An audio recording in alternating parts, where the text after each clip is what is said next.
Hey, Little Things listeners, I'm so excited to announce that Time of Grace is hosting its first ever women's event at the Ingleside Hotel in Pewaukee, Wisconsin, this April 26th and 27th.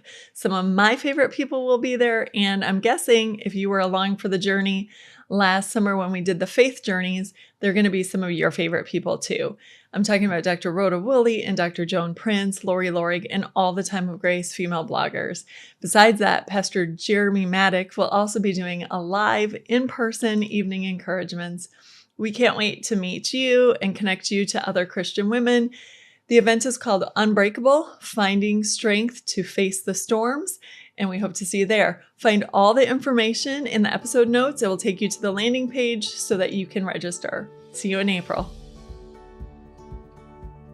We are continuing our series on the Lord's Prayer with the fourth petition, which is give us today our daily bread. Now it's easy to think, oh yeah, I need food to eat, so God, please give it to me when you're mumbling through this prayer. But this petition encompasses so much more. Hey, it's Amber, wife, mother, type A child of God. Here at Little Things, we look at everyday issues from a biblical perspective with one simple goal: to know and love God more. Thanks for listening.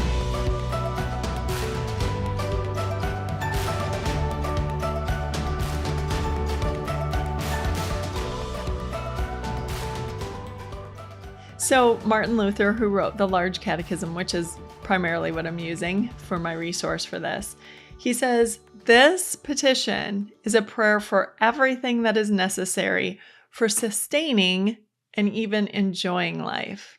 So I live in Minnesota. To sustain life, I'm going to need a heater during the winter. I cannot live through 30 below temps without shelter that has heat. I would freeze to death.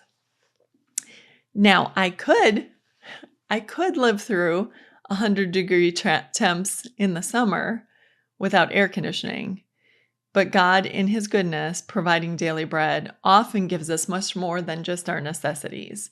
He also gives us the things that add to our enjoyment of life. So, an air conditioner on a hot day. We have cars. Do we need a car? That's up for grabs, but boy, it adds to our enjoyment a lot. So when we're praying, give us this day our daily bread, sometimes we are praying for a vehicle.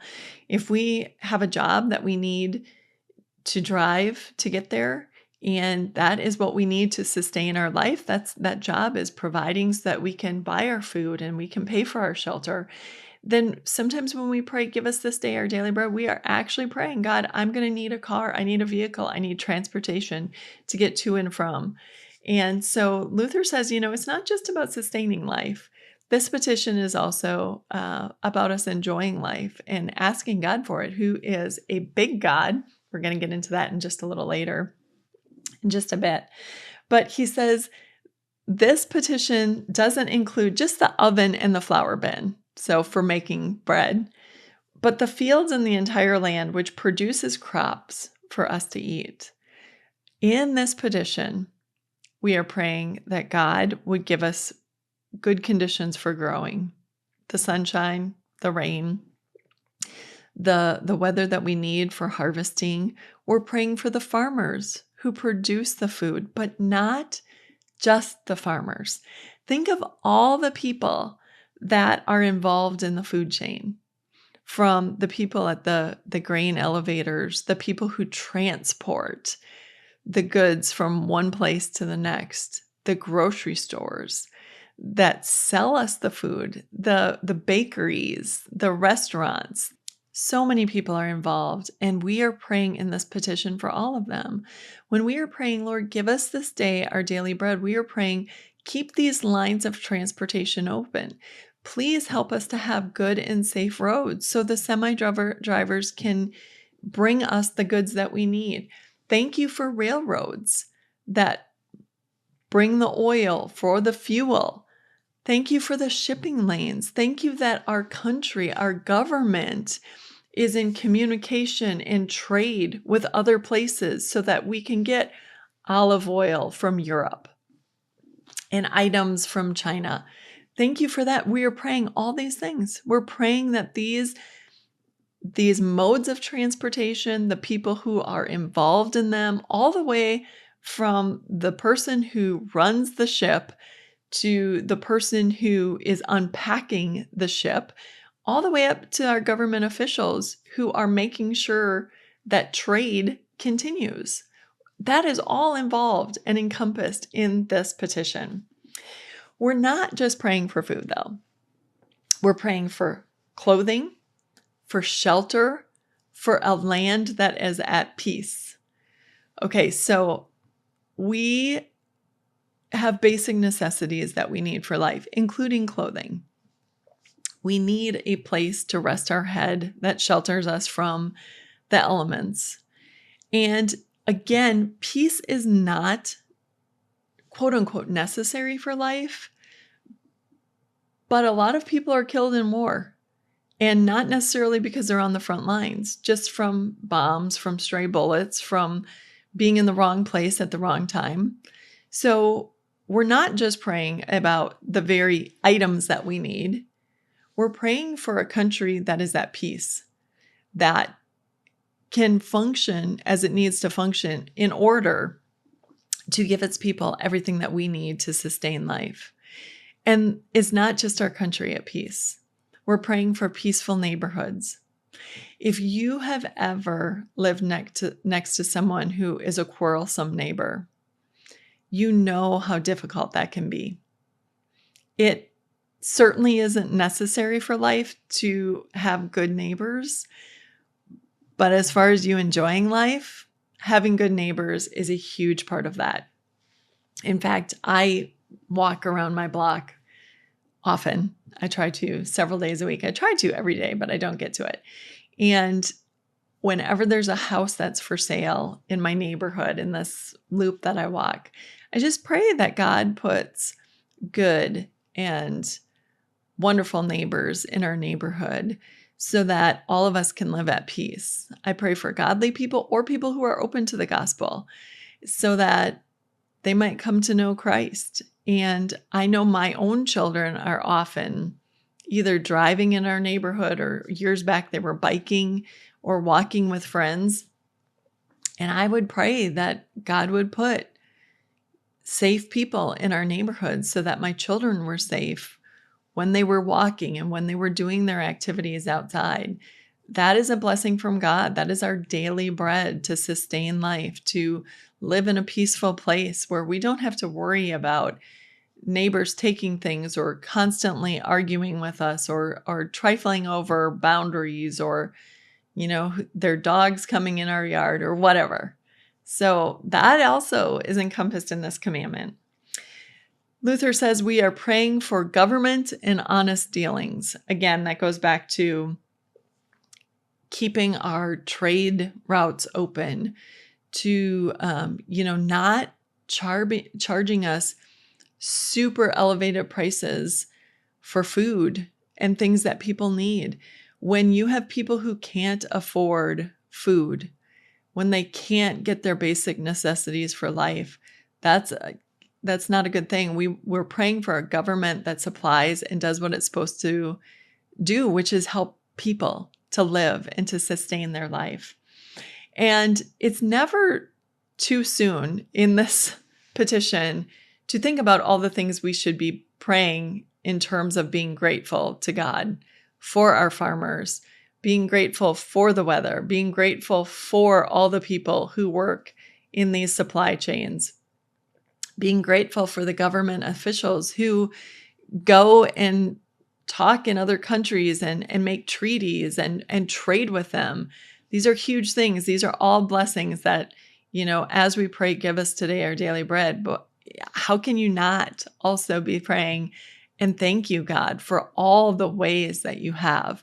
What other place in the world? I mean, there are a lot of other places, Europe, for instance, Canada, but in a lot of places in the world, you can't go into these huge Costco's or Sam's Club or Walmart's or whatever, even grocery stores, Publix, and get all the kinds of different food. I mean, you have your choice of so very much. We live with so much excess.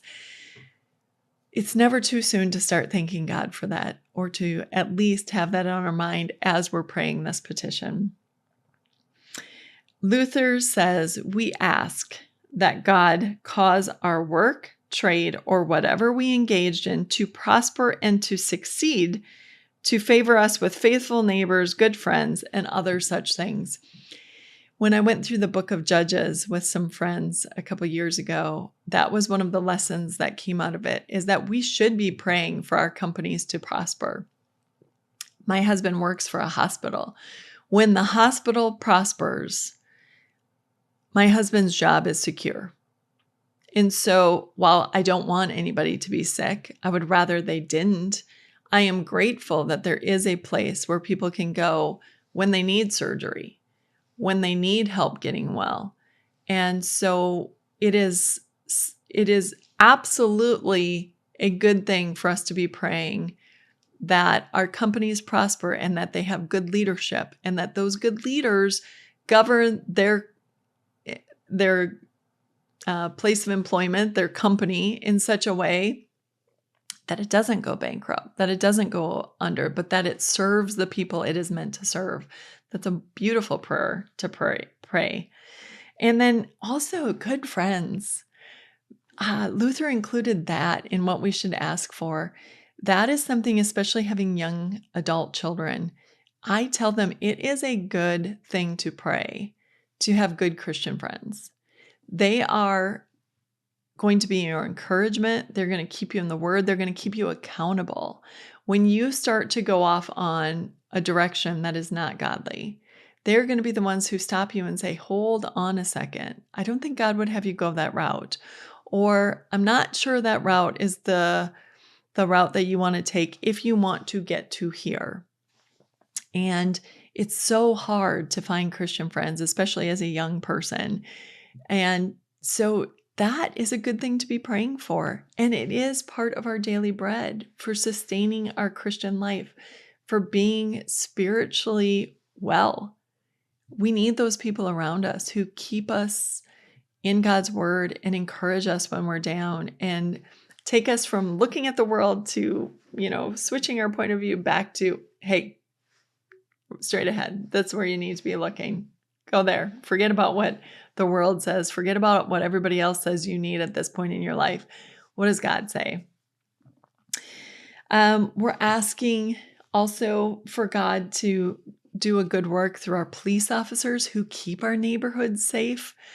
Thank God for those people who are willing to go to houses and break up fights, who are willing to put their own life on their line in order to catch criminals who are bent on destruction and causing chaos in our streets. So we're praying for the people who keep peace in our neighborhood and keep peace in our country, which is a huge task.